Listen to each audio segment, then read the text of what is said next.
wanted to ask you if you could kind of describe, what you meant or what the term Sales 2.0 meant when you first wrote the book, and how has it changed to where it is now?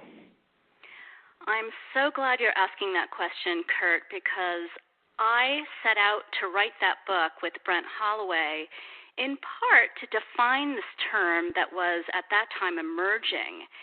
And many people have many different interpretations of Sales 2.0, but the one that we settled on and the one that makes most sense to me is that Sales 2.0 is a measurably more efficient and effective way of selling for both the buyer and the seller that's enabled through technology.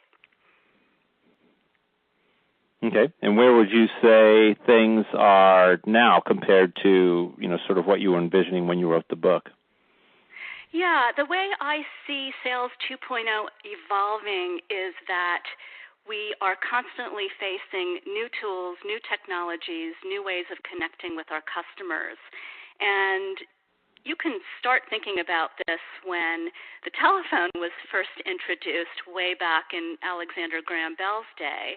Of course, we started using it in business many years later, and even when I started my career and we started inside sales at Oracle, there were a lot of naysayers who thought that connecting with people on the phone was not as effective as face-to-face selling. And that's certainly true for a lot of opportunities, but there are many opportunities that can very effectively and efficiently be sold by phone. And then, of course, in the 90s, we had the emergence of the Internet in business, and we didn't really know what to do with email at the time, and many executives had their assistants printing out their email messages. But now we can't imagine doing business without email. And in today's world, this era is the era of social business, and I'm sure we'll get into that in a minute.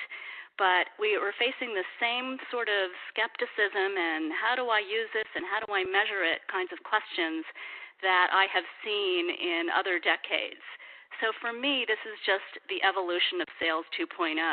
What are the tools? What are the preferences? How has the world changed to have an impact on the way people buy and therefore on the way we sell? Mm-hmm.